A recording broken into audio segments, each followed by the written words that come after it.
السلام عليكم ورحمة الله تعالى وبركاته. اللهم صل وسلم وبارك على سيدنا محمد وآل محمد كما صليت وسلمت وباركت على سيدنا إبراهيم وعلى آل إبراهيم في العالمين إنك حميد مجيد.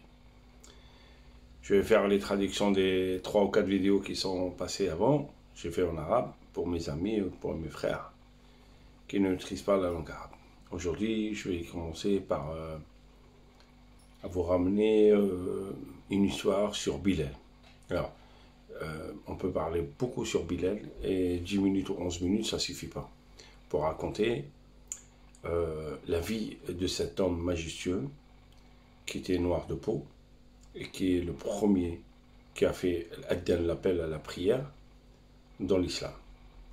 Et ce monsieur, il s'appelle Bilal ibn Rabah. Sa mère, elle s'appelle Hamama. Son père, bien sûr, il s'appelle Rabah. Et aujourd'hui, je vais me concentrer juste sur un sujet qui est l'appel à la prière. Donc, les musulmans, période dans le prophète sallallahu alayhi wa sallam, ils cherchaient comment appeler les gens à faire la prière. Ils se sont mis d'accord entre eux, ils étaient en train de discuter pour trouver le moyen d'appeler tout le monde à faire la prière. Donc il y a certains, ils ont dit qu'il faut allumer le feu.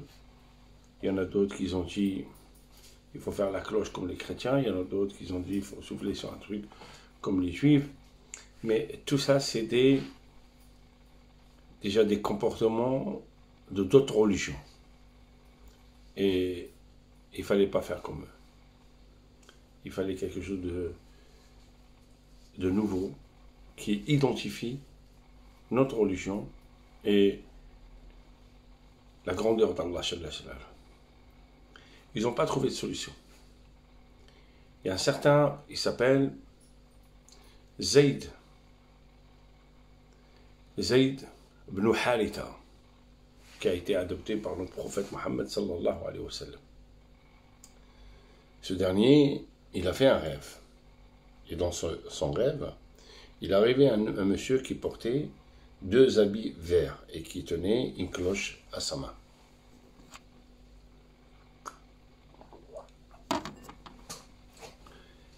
Et dans le rêve, ce monsieur Zayd, il a parlé avec le monsieur, il lui a dit « Est-ce que tu peux me vendre cette cloche ?» Et quand il a vu dans le rêve la cloche, il a pensé déjà à ça. Il a dit « Qu'est-ce que tu veux faire avec ?»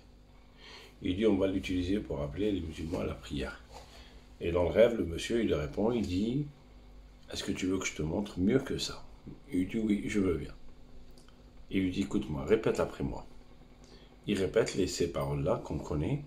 « Allahu Akbar, Allahu Akbar, Ashhadu anna la ilaha illallah, Ashhadu anna Muhammadan Rasulullah » jusqu'à la fin, 2 fois, jusqu'à la fin. Et Zayd, aussitôt qu'il s'est réveillé, il est parti voir notre prophète sallallahu alayhi wa sallam et il lui raconte le rêve. Et notre prophète, sa réponse a été « Apprends-le à Bilal. » Subhanallah. Donc quand on a un rêve, sachez que c'est un signe d'Allah qui nous donne. Et notre prophète, il savait que c'était ça. C'est pour ça qu'il a dit Bilal. Alors pourquoi il n'a pas choisi Zayd? Et pourquoi il n'a pas choisi, par exemple, Omar ibn Khattab? Et pourquoi il a dit apprenez ces paroles à Bilal? Parce que Bilal, il avait quelque chose d'extraordinaire, c'était sa voix. Il avait une voix chaleureuse, douce. Et quand tu l'entends, ton cœur, il vibre. Ya Allah. Il ne pouvait pas donner à Omar ibn Khattab comme c'était quelqu'un de dur et tout.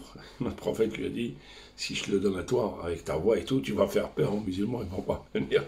Parce que c'était quelqu'un, c'était le bras droit de notre prophète sallallahu alayhi wa sallam, Omar ibn Khattab. Et on l'a appris à Bilal, radiallahu anhu, et c'était le premier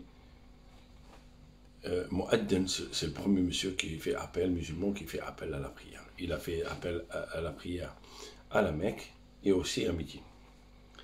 Dans l'appel à la prière, écoute bien mon frère et ma sœur, on a Allahu Akbar, Allahu Akbar, Ashhadu anna la ilaha illallah, Ashhadu anna la ilaha illallah, Ashhadu anna Muhammadan Rasulullah, Ashhadu anna Muhammadan Rasulallah. C'est ces paroles-là qui sont venues dans le rêve de Zayd. Mais il manquait quelques phrases que le monsieur qui fait, le musulman qui fait l'appel à la prière, qui manquait dans ce rêve. Et c'était quoi? As-salatu khairun min an-nawm. Cette phrase-là, je vais la traduire. Ça veut dire, la prière, elle est mieux que le sommeil. Et celle-là, elle est uniquement dans l'appel de la prière, uniquement dans l'aube, Salat al-Fajr. Maintenant, puisque cette phrase, elle n'est pas venue dans le rêve, elle est venue d'où? Ya Allah. Écoute bien mon frère, subhanallah. Ya Allah. Bilal, une fois, il s'est réveillé pour aller faire l'appel de la prière de l'aube. Il passa à côté de la maison de notre prophète sallallahu alayhi wa sallam, il voit son épouse, Aïcha radiyallahu anha. Il dit, il est où le Mohamed sallallahu alayhi wa sallam? Il dit, il dort. Elle dit, il dort. Et il lui dit, Bilal, il dit à Aïcha, il dit, tu dis à Mohamed quand il se réveille, sallallahu alayhi wa sallam, tu dis que as-salatu khairun min an-nawm, que la prière, elle est mieux que le sommeil, parce que notre prophète, il dormait. Et Bilal est parti vers la prière. Et quand notre prophète Mohammed sallallahu alayhi wa sallam, notre bien-aimé, il s'est réveillé, Aïcha, elle lui a dit en souriant, elle lui a dit, Bilal, il est passé pour faire l'appel à la prière et toi tu dormais.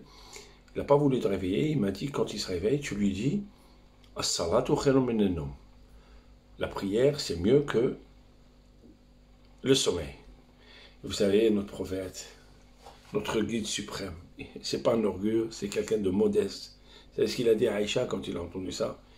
Il a dit, tu dis à Bilal, qu'il la rajoute, cette phrase-là qu'il m'a donnée, qu'il la rajoute dans l'appel de Salat al-Fajr, la prière de al-Fajr, ya Allah. Et cette phrase-là, elle vient de là. Donc il y a uniquement dans le Fajr, on dit, l'appel de la prière de al-Fajr, on dit, as-salatu khairun min an-nawm. À la fin de l'appel, on dit salatu khairun min an-nawm, qui signifie, la prière, c'est mieux que le sommeil. Maintenant, on va prendre cette phrase-là, la prière mieux que le sommeil, ça signifie quoi? Alors écoute-moi, ma sœur et mon frère, toute relation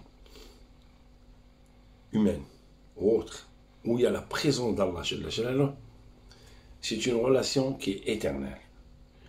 À partir du moment où Allah Hayyun Qayyum, Allah il ne meurt pas, il est éternel. Donc là, cette relation, elle peut être que éternelle, même si toi tu meurs, cette relation, elle va te suivre au-delà. Et salat, la prière, c'est quoi?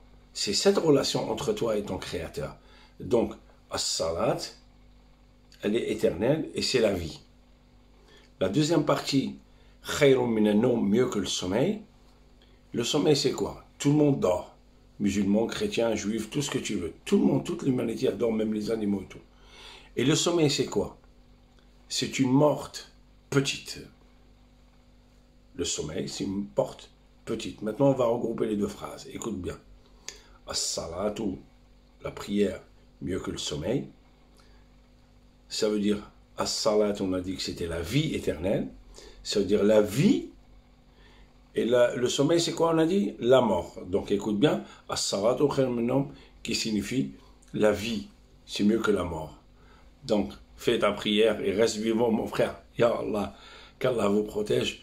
Et je vais vous faire encore 2 vidéos sur Bilal et d'autres vidéos que j'ai pas pu les publier pour mes amis intimes que je connais, que je croise récemment et d'autres qui me suivent. Et je promets qu'aujourd'hui, je balance aucune vidéo, aucun sujet, sauf pour le mois de Ramadan, Inch'Allah. Avant de rentrer, je vais vous dire qui sont ces gens-là, que leur Ramadan, c'est pas accepté par Allah Jalla Jalla, ils sont juste en train de se crever de faim et de soif, et que leur Ramadan et leur acte, ils ne sont pas levés au-delà. Donc la prochaine vidéo, Inch'Allah, pour Bilal. À la prochaine, Inch'Allah. C'était Abdallah Latif Ma'akom avec vous.